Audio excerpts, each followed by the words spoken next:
Hello, I'm doing a movie review, and the movie I want to review is an obscure little science fiction film from 1977 called Star Wars. It's a little film that came out in May of 1977, and it really didn't do that much business. It kind of just came and went, and it's fallen into obscurity. Not too many people know about it now. It barely has a cult following. In reality, Star Wars became, I don't even want to say a pop culture phenomenon, but kind of a cultural phenomenon.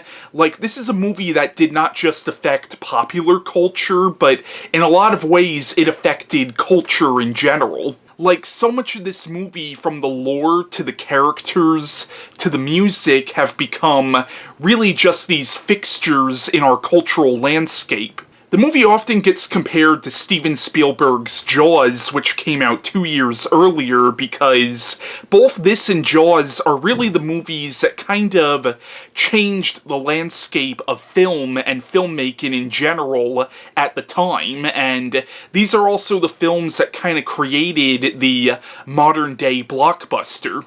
Now, the movie was written and directed by George Lucas, who previously directed films like THX 1138 and American Graffiti.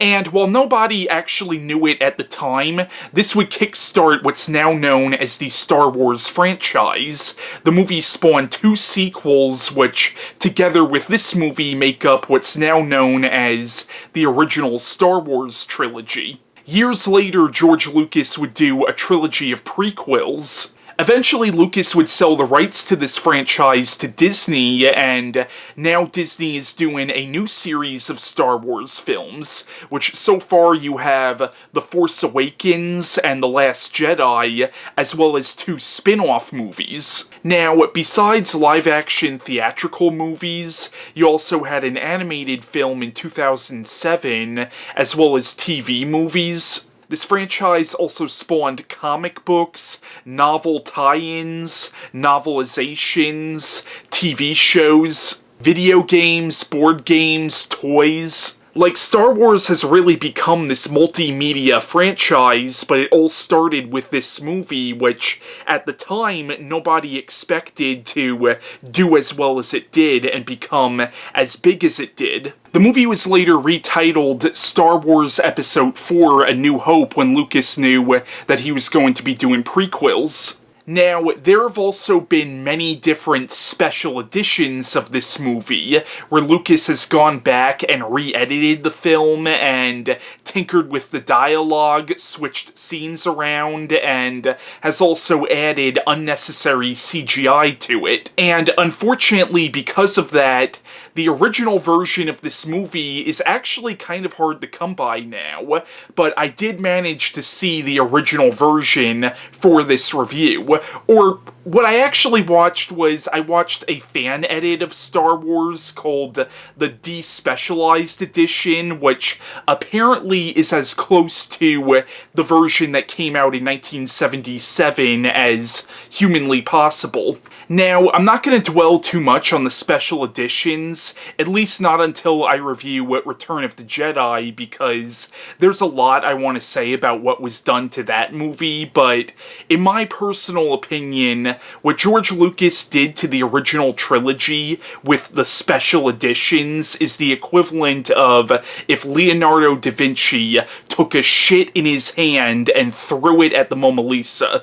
But that's just my opinion. Now, originally Lucas wanted to do an adaptation of the old Flash Gordon comic strips and film serials, but when he couldn't secure the rights, he decided to do a quote-unquote original movie.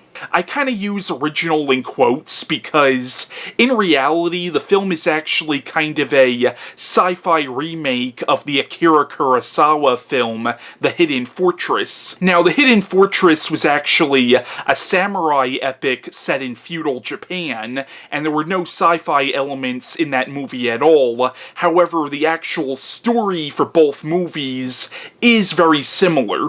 You could also tell Lucas took some inspiration from the Dune novels by Frank Herbert. Like, there are a few references to spice. Like, at one point, Luke Skywalker says, "Oh no, my father was a navigator on a spice freighter." So all the references to spice, you could tell were definitely sort of a reference to Dune. And you could even draw some comparisons between the character of Luke Skywalker from this movie and the character of Paul Atreides from Dune. And even though this is a science fiction movie, you could tell Lucas is also taking a lot of stuff from fantasy stories and fairy tales. And I even saw sort of a Tolkien influence on this movie, like Obi-Wan Kenobi could almost be looked at as the equivalent of Gandalf from The Hobbit and The Lord of the Rings. Even Luke Skywalker could be looked at as sort of a stand-in for either Bilbo Baggins from The Hobbit or Frodo from The Lord of the Rings. So Lucas very much took inspiration from outside sources, yet he still very much made it his own. Now, the plot of Star Wars is, it's set in a galaxy far, far away. It's set in a universe where humans and aliens coexist on these different planets in this galaxy. Now, you're not sure if Earth ever existed in this universe or not. Like, you could argue that maybe this is set like thousands and thousands of years in the future at a point where mankind has long since migrated off of Earth. What contradicts that theory is the fact that it opens up with the line, "a long time ago in a galaxy far, far away," implying that this is actually in the past. However, and I am getting into fan theory territory here, how do we know that was actually meant for us? What if this is actually a story being told to somebody years and years in the future of this universe? Once again, that's sort of getting into fan theory territory there. It's really not meant to be thought about too much, because really this is meant to be sort of a fairy tale in space. In a lot of ways, the world of Star Wars is sort of the sci-fi equivalent of Tolkien's Middle-earth. But basically, this galaxy is under the control of an evil galactic empire, and there's a resistance against this empire, and in the beginning of the film you find out that rebel forces have stolen plans for something known as the Death Star, which is essentially the Empire's secret weapon. The Death Star is this massive space station that actually has the ability to destroy whole planets. And in the beginning of the film, Imperial forces led by Darth Vader capture a princess named Leia, who is secretly a part of this resistance. However, before they capture her, she makes a message for somebody named Obi-Wan Kenobi, and she puts it in this droid named R2-D2. Eventually, R2-D2 and another robot named C-3PO end up on this planet called Tatooine, and they end up in the hands of a young moisture farmer named Luke Skywalker. When he sees this message and he hears the name Obi-Wan Kenobi, he thinks it might be somebody he knows named Ben Kenobi, and he goes to see him, and eventually it's revealed that Ben Kenobi is in fact Obi-Wan. Turns out he wasn't really a good adopter of aliases. And it turns out that Obi-Wan Kenobi is actually a Jedi, which is an ancient religion in this universe where practitioners of this religion can actually control the Force, which is this possibly living force that holds the universe together. And throughout the film, Luke ends up getting trained in the ways of the Jedi. Eventually, they team up with a smuggler named Han Solo and his partner Chewbacca, who is a creature known as a Wookiee, in order to get off this planet and save Princess Leia. And together they end up dealing a blow to this galactic empire. And that's the basic plot of Star Wars, but I probably didn't even need to explain the plot because I'm sure most people watching this video already know what this movie's about. So I'm almost 10 minutes into this review, and I still haven't actually given my thoughts on this movie. But Star Wars, the original film, really is a classic movie, and this movie deserves its place in cinema history. It's a great science fiction film, it's a great fantasy film, it's a great action-adventure film, and what I like about the movie is it was intended for a younger audience. Like, it's not a full-fledged kids film, but it was intended for younger audiences. At the same time, though, it doesn't talk down to its audience, and it actually takes the subject matter very seriously, and it really is a war movie in space. And while it is a lighthearted adventure film, there is a darkness to the film. Like, I've heard the movie described as an escapist utopian film, and it certainly is an escapist film, but I really wouldn't call this a utopian film. When you really think about it, this is sort of a dystopian film in a lot of ways, because when you really break it down, this is really the story of an underground resistance against a fascist dictatorship. Like, this isn't something that you really have to dig that deeply to figure out, but the Empire is really a thinly veiled metaphor for the Nazi Party. And there are some really dark scenes in the film, like the scene where Grand Moff Tarkin just destroys Leia's planet right in front of her. That really is a fucked up scene when you stop to think about it. And when Leia's planet is destroyed, Obi-Wan actually feels it, like, he feels a disturbance in the Force, and when he's describing what he's feeling, like, it's actually kind of a creepy scene. So, while it is a lighthearted film, and it is a fun film, there is sort of this underlying darkness to the film as well. I hope you guys like this stupid little Star Wars meme that I found, but I'm gonna cut to a few short reviews that some friends of mine did on this movie, and when I come back, I'm gonna talk about the acting and the characters in this movie. I'm gonna be giving more of my thoughts on the film, and then also talking about things like the film's production and the cultural impact that this movie had.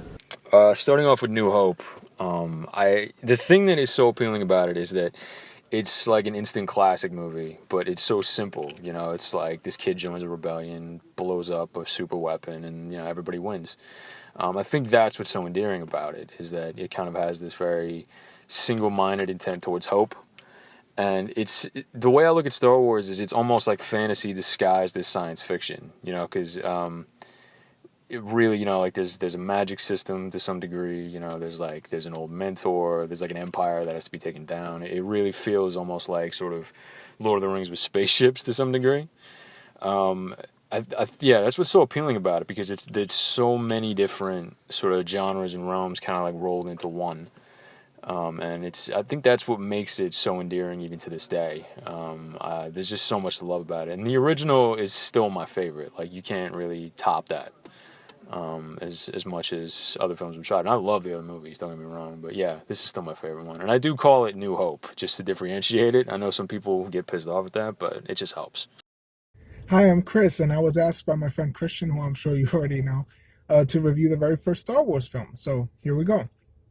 Now, for the longest time, I'm talking about the longest time, I'm talking about from the age of 4 all the way up to when The Force Awakens came out, Star Wars, A New Hope, which it was later named by George Lucas and his creativity, was my favorite Star Wars film. And yes, I know a lot of people love Empire Strikes Back the best, but to me, the very first Star Wars film was always the best film, because it was just a fantastic film. I mean, it was truly fantastic, and as a 4-year-old, you know, I hadn't seen much sci-fi and stuff like that. I'd seen some horror films. I'm sure I've seen some sci-fi films, but this was so much different, because this was an entire universe built around these characters. Now, yes, it doesn't go into everything. It doesn't, you know, go into the past, you know, too much or anything like that. But that's what made it great, because when you had things like Obi-Wan explaining, you know, the time of the Jedi and all that stuff, and the Force, and you look at it and you go, wow, this was truly, you know, I mean, it opened your mind. It made you think, wow, You know what I mean? This is freaking cool. It wasn't just based on Earth with an alien attacking and bursting out of somebody's chest or something like that. Humans who are from Earth or something. Like, this was an entire world that was different from our own. At the same time, we could relate to the story. I mean, it had religion, it had politics. And I won't go into the plot because I'm sure Christian already went into it, and I'm sure you already know the plot. I mean, come on. But I mean, it was just eye-opening, to watch this film as a 4-year-old and enjoy it. And then you look back at it later, and I've seen it many times since then, but, I look at it now and I'm still like, yeah, this is a fantastic film. The acting is fantastic. I mean, James Earl Jones, specifically, bringing a character that could be one-dimensional, to life and made it very iconic. And then you go, Mark Hamill doing his thing, and you got Han Solo being the badass, which makes him sexy and all that stuff. And then Carrie Fisher being one of the, strong female leads who she's not just a damsel in distress, but she's also one of the guys. She's a hero. You know what I mean? Cool effects are fantastic. The moment when Mark Hamill, Luke Skywalker, excuse me, opens up his lightsaber, and I mean, it's just fantastic. And if you haven't seen this film, please go watch this film. I don't know where you've been for the past God knows how many years. Or if you've seen it, watch it again. I've seen it probably thousands of times, and I love this film to death. And I highly recommend that you watch it. I give it so much praise. And I thank you so much for watching my review, listening to what I have to say. Thank you so much for it. Thank you. And have a good day. So, my friend Christian asked me to do a video where I talk about the Star Wars movies, and I was happy to comply because I do love the Star Wars movies. And I'm actually old enough that I remember when the original trilogy was coming out in theaters. I didn't get to see any of the original trilogy in theaters because, I was kind of a poor kid and we didn't really go to the movies. But I did love those films, so I want to talk about them. The first film, Star Wars A New Hope, which back in the day when it first came out, everyone just called Star Wars. It really didn't have that subtitle. That didn't come until later. But I originally saw Star Wars A New Hope on television, and I just absolutely fell in love with it. I mean, it just completely captured my imagination, and I became kind of a Star Wars fanatic. And I started, when I could, getting the toys and trading stuff at school with people to get more of the toys, because I just thought that movie was so fun, so exciting. Scary at times, funny at times. I thought it had everything.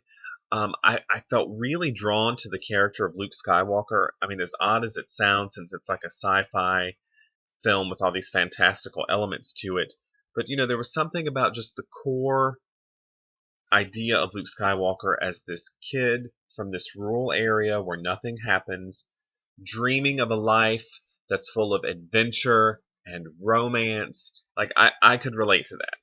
And to be quite honest, I think I had a little bit of a crush on Luke Skywalker, don't judge me.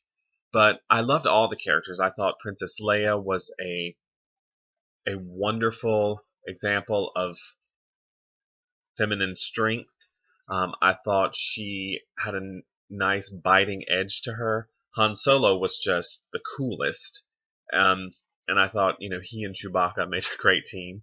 I particularly love the robots, C-3PO and R2-D2. I thought their interactions and their banter, even though you never knew what R2-D2 was saying, I thought it was hilarious. And I thought the ending of the film was really thrilling and really satisfying, to the point that if they had never made any other movies, I think I would have walked away from that first film completely satisfied. But in some ways, I just find that film almost a perfect adventure film. So I was totally hooked. The first Star Wars film is one of my favorite films of all time, and sci-fi films. It was so groundbreaking for its time period, especially as a kid growing up, like watching it, as maybe when I was maybe 4 or 5 years old, that I was just so blown away. It's like wow, how are they doing all these special effects? And also, I love the characters. Like Luke Skywalker is one of my favorite characters of all time. He's very relatable, and because you feel how that, yes, he's a farm boy, but he asks himself, is there more to life beyond and then what I'm doing right now? And also, I never realized how Harrison Ford's character was so like he had like some like funny moments, even though despite like, he was somewhat of like a jerk at time, but very like likable. And Darth Vader, one of the best villains of all. I mean, who doesn't love Darth Vader? I mean, come on, seriously, he's like wow. And I also like the chemistry between Alec Guinness, right? Yeah. Who plays Obi-Wan Kenobi? How like when he mentors Luke to train to become a Jedi, like his father was. Also, the can I mention the finale like briefly? Like how like, I think it's like a great finale. How like when Luke blows up the Death Star and Han Solo comes in just in the nick of time, saying "Got your back." Well, Garth doesn't say that, but you get the idea. I hope you guys liked that. If not, sorry. I hope you also like this other stupid little Star Wars meme that I found. Now, I have a few other short reviews that some friends of mine did on this movie that I'm gonna play at the end of this review because those reviews ended up being more on the longer side. But now on to the acting and the characters in Star Wars. Now, in the film, Mark Hamill plays Luke Skywalker, and he's been in some stuff before this, and he's been in a lot of stuff after this, but this is probably his most famous role. This is the role that he's best known for. However, he's also really well known for playing the voice of the Joker in Batman the Animated Series, and for a lot of my friends, his version of the Joker is the definitive Joker. But Hamill does a great job in this movie. Like, you could tell he's a little inexperienced as an actor. Like, his acting isn't, like, perfect in the film, but for the character of Luke Skywalker, who is sort of this, like, naive young man who grows into a stronger character as it goes on, like, he does a good job for what it is. Now, I actually met Robert Englund, who of course played Freddy Krueger in the Nightmare on Elm Street movies. I met him a little over a month ago, and he told me and my friend this story about how he actually auditioned for... I remember him saying he auditioned for the role of Han Solo, but he auditioned for that role because he was a huge fan of American Graffiti, and he told me and my friend that he was actually friends with Mark Hamill at the time, and apparently Mark Hamill was practically living with him, and when he auditioned for Han Solo, he could tell that they really weren't interested in him, but when he went home, he told Mark Hamill about this movie that he auditioned for, and Mark Hamill was apparently a big science fiction fan, and Robert Englund was like, "Hey man, you should check this out." Now, that's the story that Robert Englund told me and my friend, at least. In the movie, Carrie Fisher plays Princess Leia, who really is just a great, like, one of those great, strong female characters. And what I like about her is the movie kind of subverts it in a way where you think she's going to be, like, sort of the damsel in distress, but really she ends up being kind of a badass, and even after, like, Luke and Han save her, that's really it. That's really almost all the help she needed after that. Like, you almost get the idea that she probably would have found a way to escape even without them. But she's a great character, and just a great, like, strong female character. The movie also stars Harrison Ford as the character of Han Solo, and this and Indiana Jones are probably Harrison Ford's most famous roles. Now, at the time, Ford was professionally a carpenter because at the time he wasn't really finding that much success as an actor, but he had a role in American Graffiti which landed him the part in this movie. However, Lucas initially rejected him and only used him as sort of a stand-in to help the other actors who were auditioning for the parts. However, Lucas ended up really liking him, and this is the movie that really sort of made Harrison Ford's career, even though he never took this subject matter very seriously and was never really a big fan of this movie despite what it did for his career. But he, of course, is great in the part, though. Now, besides Robert Englund, who I mentioned auditioned for the role of Han Solo, other actors who were considered for this role were people like Al Pacino, Jack Nicholson, Christopher Walken, Sylvester Stallone, Nick Nolte, Burt Reynolds, Kurt Russell. I even heard that Steve Martin and Bill Murray were even considered for this role. In the movie, Alec Guinness plays Obi-Wan Kenobi, and he's great in the role, even though he never actually took this subject matter seriously, very much like Harrison Ford never really took a lot of it seriously. In the movie Darth Vader, the main villain of the film is played by David Prowse. Now, Prowse previously played the Frankenstein monster in 2 of the Hammer Frankenstein films. He played the monster in The Horror of Frankenstein and Frankenstein and the Monster from Hell. Technically, he played 2 different monsters. In the Hammer Frankenstein films, it was never the same monster. And in the movie, James Earl Jones plays the voice of Darth Vader. And Darth Vader really is just such an iconic character. He's definitely one of the great movie villains. And one of the things that makes Darth Vader so interesting in this original film is the fact that there's so much mystery surrounding this character. Like, you know he used to be a Jedi, but you really don't know too much about the character. Of course, the character's backstory would be expanded upon in the later Star Wars films, but in this first movie, he really is such a mysterious character. And in the film, the great Peter Cushing plays Grand Moff Tarkin, who is sort of the secondary antagonist of the film.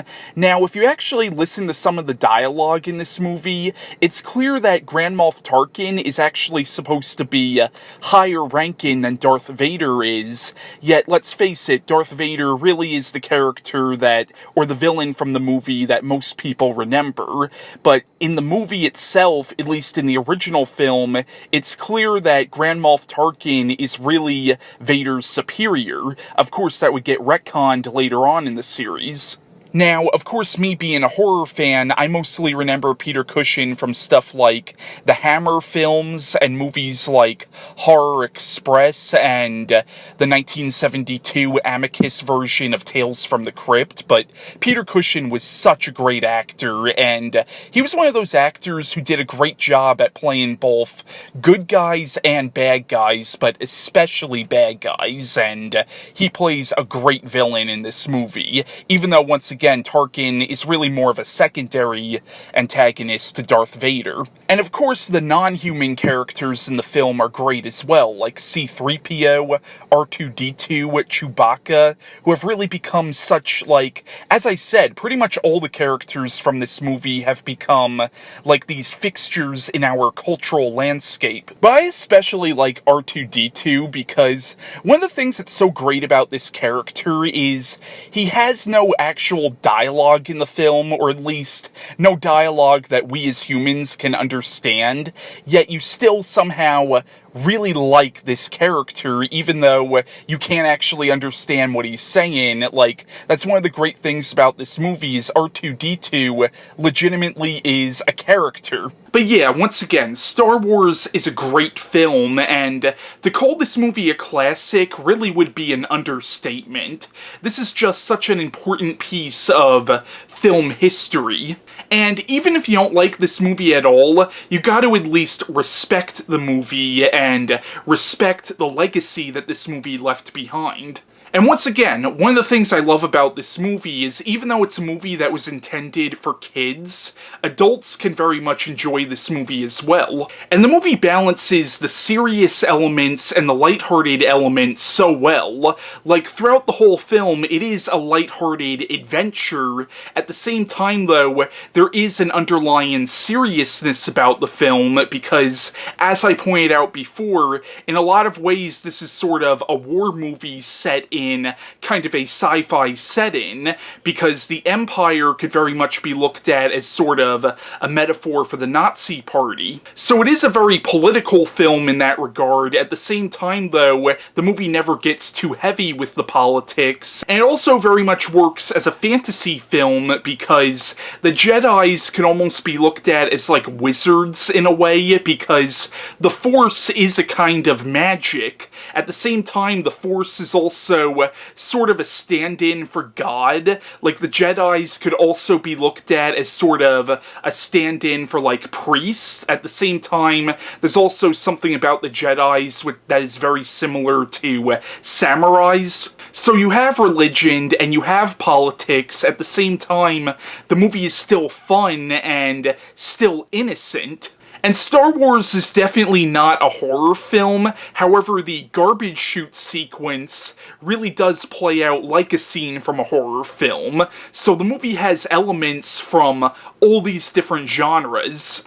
And I think even the most diehard Star Wars fan can admit that the movie probably wouldn't be anything without John Williams' iconic score, and the music in this film is so integral to this movie and so iconic that for a lot of people, the music in this film almost feels like a character from the movie onto itself. Like, the music from this movie is just as integral to Star Wars as the characters in the movie. And then, of course, you have Roger Christian's brilliant set decoration, which really makes the universe of Star Wars feel like a living, breathing universe, and feel like a lived-in universe as well. And the movie also has all these cool hints at a larger universe and a larger mythology, which of course would be explained in the later Star Wars movies. Like, you have Obi-Wan talking about things like the Clone Wars, which in this first movie, just looking at it as a standalone film, that's like so cool, like hearing about the Clone Wars and stuff like that. And then of course in the prequels the Clone Wars will be explained, but in this first movie you almost don't even need to know what they were. They're just something that happened in this world. So even looking at this as a standalone movie, there are so many hints at all these other stories and all these other things that happened in this world. Once again, the world of Star Wars feels like a living, breathing universe. Now, when this movie was being made, 20th Century Fox had no faith in this movie whatsoever, and the crew that George Lucas was working with also didn't have a lot of faith in the movie. They thought they were just working on some shitty little sci-fi film for kids. And even Lucas himself, he was hoping that the movie would be a success, but he was not prepared for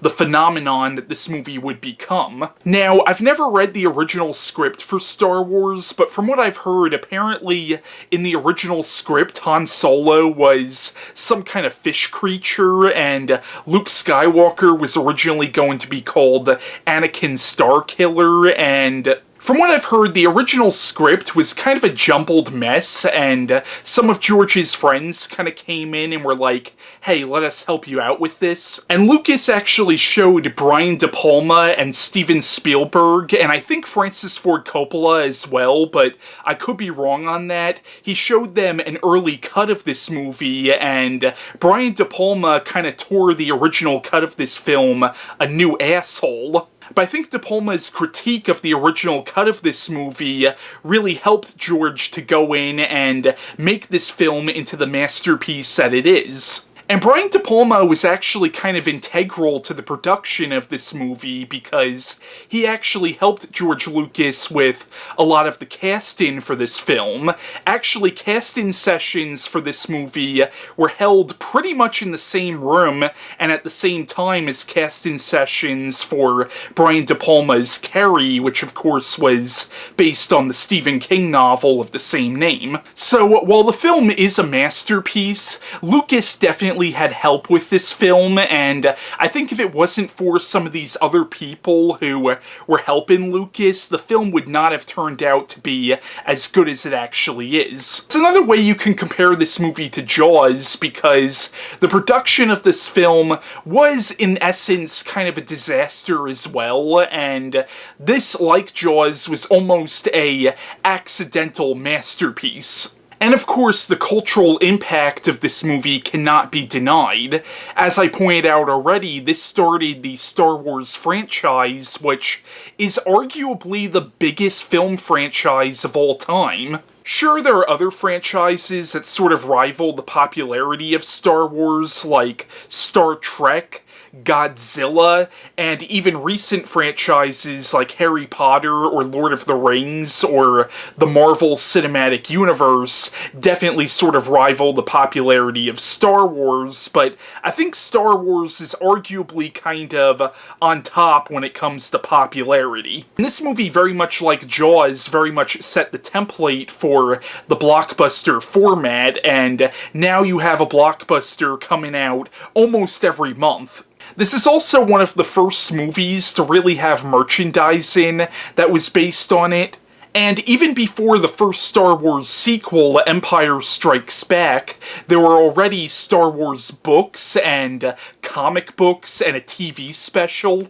And this movie spawned a whole slew of rip-offs and cash-ins and movies that might not necessarily be a rip-off of Star Wars, but were definitely sort of made to sort of ride the success of Star Wars. And even a movie like Alien, which was another 20th Century Fox movie, which certainly was not a ripoff of Star Wars, but even that movie, I think, definitely owes some of its success to Star Wars, and also Star Trek the Motion Picture.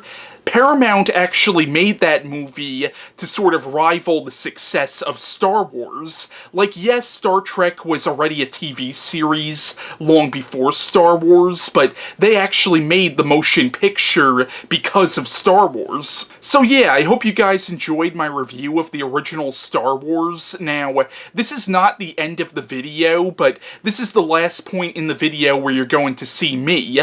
The rest of this video is going to be the rest of the short reviews that my friends did on this movie. Okay, well, the first Star Wars movie I saw when I was 5 years old in 1977. I had no idea what the movie was going to be. I know my parents just kind of took me to this movie. I remember waiting on this long line outside of the movie theater and being like, "What? Why are we waiting on this line for? What's going on?"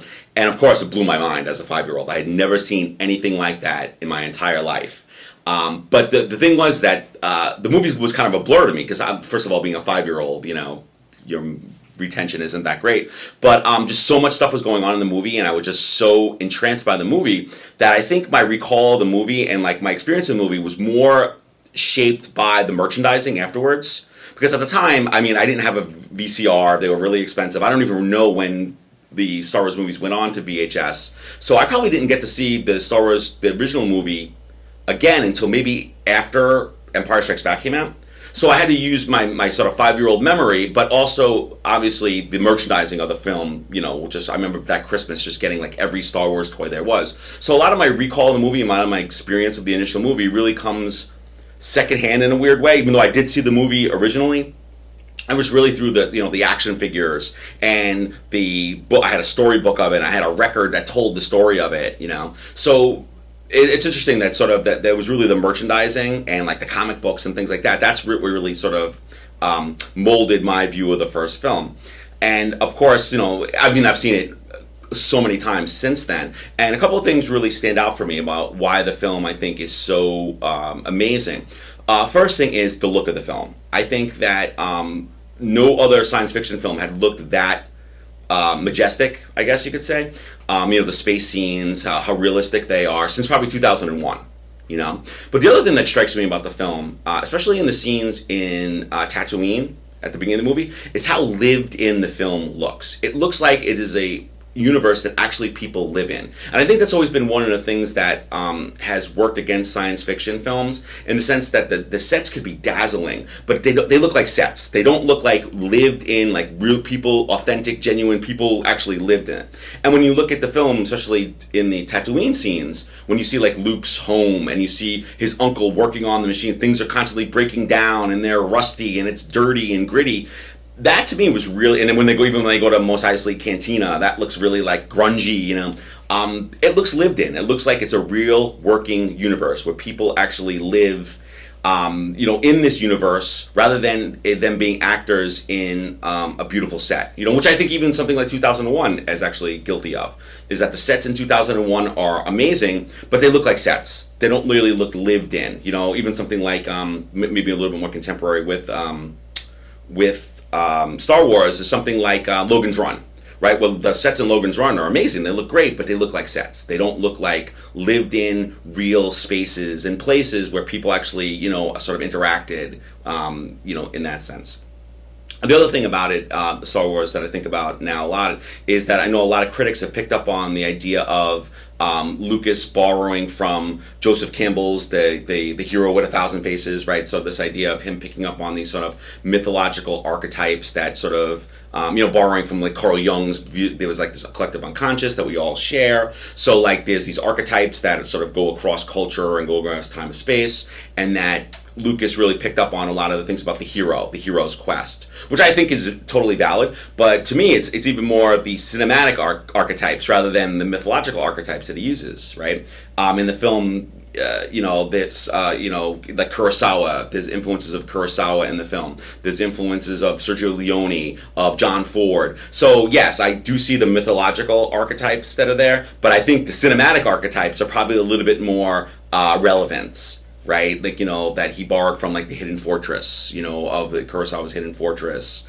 and Once Upon a Time in the West, and so to me that's a little bit more closer and a little bit more things that I could identify with than sort of the mythological ideas. But yeah, the first Star Wars I think is an amazing film. It's a landmark film. In some ways, I think it was actually the death of New Hollywood, which is ironic in the sense that you had these young directors like Steven Spielberg, Coppola. Even Friedkin, and their success actually killed that new Hollywood, right? When you have the new maverick directors coming in, wanting to change things, wanting to overturn things, saying that we could do these things on a lesser budget. We don't need these huge bloated budgets anymore. And that was really sort of the hallmarks of the new Hollywood that was started really with Dennis Hopper with Easy Rider. So in some ways, I think Star Wars, Godfather, The Exorcist, those films, their very success really killed New Hollywood because all of a sudden you had the notion of the blockbuster, right? And then the expectations of these directors were that they were going to top the last films they made, right? And I don't think any of them did, right? I think that's one of the reasons why Lucas actually stopped maybe making films was to get out from under that idea that I have to sort of, I have to redo what I did and make it even bigger and better. And that's why I think he really handed off the films to other directors. Christian, thank you for having me. I love talking about Star Wars. I'm very excited to do this. As you could tell, yeah, I love Star Wars. Take my word, I seriously do love Star Wars. It's a cultural phenomenon, but seriously, who doesn't love Star Wars? I don't feel that special saying that I love Star Wars because it's even all over Disney World too. So Disney appreciates it, it's a big deal. So, just saying. So we're going to start with the very first movie, not episode 1, it's episode 4 actually. And back in the day, I wasn't alive then, so I guess I did my research. It was just Star Wars. It wasn't really episode 4, just kind of Star Wars. That was it. It was the first of its kind, and it was amazing. It still is amazing. It holds up after all of these years. Things don't look absolutely perfect. The newer editions with the CG looks kind of horrible, but the practical effects, the puppets, the costumes, they're very iconic. And the characters are very unique and one of a kind. I think what makes Star Wars really stick out is it really setting up an entire universe and different aliens and different characters that people could really get invested with. It's exploring something new and exciting. Nowadays, Star Wars is way too common, but it was really a first for its time. The opening crawl for movies became a thing because of that movie. The transitions were great, but it was a good classic hero's journey, episode 4, with Luke Skywalker. He meets Han Solo, who's a bit of a thug, and he eventually grows into a better character, but that's for our later talks about the other movies. Princess Leia, have to save her, and Luke gets a mentor, Obi-Wan Kenobi, and antics ensue, and there's such great characters like C-3PO, R2-D2. You know them, you love them, Chewbacca. So such a lovable characters that were really introduced in this very first movie. It really stuck out. If I can compare it to anything now, it would probably be Guardians of the Galaxy, how they made characters who weren't really well known into household names. I think Darth Vader really stood out in that movie too as a very intimidating threat. There was a lot of mystery going on between not only his character, but a lot of the lore itself that would be explained in some later movies, but I think the beauty behind the original movies as a whole is that there's so much mystery. no scientific mumbo jumbo to explain things. Not in these series. In the prequels, they do that, and it's terrible. But in this, it's straight up. I guess it's a matter of faith for the most part when we're talking about the Force here. How it's more so religion rather than midichlorians, which is better. So it's just a really fun, exciting adventure story. It's not anything emotionally groundbreaking, but it's a very, very fun movie that really broke a lot of ground when it comes to the adventure aspect and the hero's journey. It's taking the best of the hero's journey we've seen from other stories and really highlighting that in this different space opera, western, fantasy, sort of sci-fi setting. So the first Star Wars, not episode 1, episode 4, is really, really amazing. Hey everybody, I am Eric Casey. How's it going? Christian asked me to come on board and do a couple reviews for the Star Wars trilogy. And so when he asked me, he was like, at first he was like, you didn't have to do it, and then he was like, I'm altering the deal, pray don't alter it further, So, I don't want him to be randomly popping up in my room like he's done in the past. I still don't know how he's done that, but anyway. Talking about Star Wars, the original trilogy, and I'm going to start off with Star Wars Episode 4, A New Hope. It is a sci-fi space adventure film that revolutionized the film industry and is a cultural milestone. What else can be said? Like, this movie is great, and if you're a casual film lover, you'll love this movie.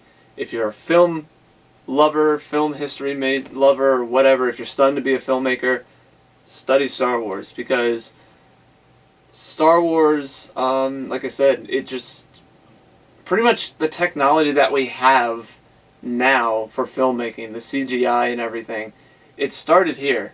Even though these films were made with practical effects at the time, like everything was made practically, this is the film that kind of started the snowball into the CGI era, for better or for worse, however you want to put it. But you can't deny how timeless these movies are. The original trilogy, at the very least. Prequels are a little more complicated. The new movies are a lot more politically complicated. So, anyway, disregarding that, we're going back to the original trilogy. A couple interesting things, because I have looked up these films and have studied these films extensively through college and even now. Part of the reason why I got the Blu-ray, which I totally recommend, by the way, especially if you're studying filmmaking and everything, get the Blu-ray of the Star Wars movies. The behind the scenes in this is the most extensive that I have ever seen. There are literally blueprints of the ships and how they work. Like, that's how extensive these behind the scenes are. And one of the interesting things that I'm sure that's been talked about in the past, but I think it still, even now, gets overlooked. Especially considering how the approach to how Disney's going about with the more recent Star Wars movies. The original shoot and cut of this film was described as a mitigated disaster. There was no pacing. The cuts were strange. It was just a mess. And also, George Lucas even thought about just bailing the project and hoping that it would just go away because of how much of a disaster the production on this film was. He's even said that, like, the things that they built just didn't work, things were constantly breaking, and so on and so forth. So that's the interesting thing about A New Hope, I think, is if you really look into the behind the scenes of A New Hope, you'll find that the crew, even though you could say that it was like the perfect people coming together at the right time, it was like the perfect storm for film, where it was kind of like the creation of all the best things that was going on at the time. It was just the right people at the right time that fortunately believed in the project enough to push it through, and then it turns out to be this massive cultural milestone, you know. That's the amazing part that I find when talking about Star Wars: A New Hope, because to be honest with you, like the thing of pretty much it was made to light in the Red Letter Media Mr. Plinkett reviews when he was comparing the prequels to the original trilogy, and you know, talking about the missteps and everything, and comparing what was good and bad, you know, how different the prequels were to the trilogy and everything. But the point is, I think that is the story that gets overlooked of how much a disaster this production was, and just the end result, and how amazing the end result was. I'm not saying, I would say, like, I don't personally believe in perfect movies. I don't think a movie can't possibly be perfect. But I would say the original Star Wars movies, well, at least the first two, this one and Empire, are the closest thing to a perfect movie. They aren't perfect movies, but they might be a good example of what could be the closest thing to a perfect movie, if that makes any sense. What's interesting about it is that, like, the sci-fi stories around that time were just kind of complex and weird and strange, where Star Wars, you may argue that it's complex, but it's actually, I think, very simplistic, and I think it's highlighted in the Red Letter Media review. The story is simplistic enough for the audience to grasp. You know, big evil empire, rebel resistance, and the average Joe farm boy that gets caught in the middle of it and then turns out to be the savior of, you know, of everybody in the adventure. He befriends a rogue, he befriends a beautiful princess, and so on. An interesting fact that I found out in the Spielberg documentary, I believe, because George Lucas, Steven Spielberg, Brian De Palma, Frank Coppola, and all those directors, they were kind of breaking into the industry all at the same time, and they described it as like a competition between one another and everything, and Lucas describes it like, yeah, sit here, Spielberg. The movie sounds best here, you know. They have like this competition thing, and Lucas actually showed Spielberg, Coppola, De Palma the original first cut of Star Wars, and Brian De Palma was like, "What the hell is happening, George? You need like an opening title crawl to explain what the hell is going on here," and that is what became the famous title crawl in Star Wars, and I find that amazing because that was Brian De Palma's idea, another great famous director. So there's like these little stories in between that kind of like added to the Star Wars legacy, I think, like with the title crawl, and like Brian De Palma, who's a good director as well, Spielberg, and the whole connection of like his bet with Lucas that he was making Close Encounters of the Third Kind at the time, and Lucas was making Star Wars, and they had a bet where whoever's film had like the most success between the two, they would give them like some royalties towards it. And so Spielberg has been Spielberg bet that Lucas's film Star Wars: A New Hope would do better than his film Close Encounters of the Third Kind, and he was right. And another one with that Brian De Palma story was that apparently the first cut, Spielberg was the only one that was like, "George, you have something here." Like Spielberg was the only one apparently in the room that looked at the first cut of Star Wars and said like, "You have something here, man. This may turn into something big." So there's like little stories like that are kind of interesting to me, personally.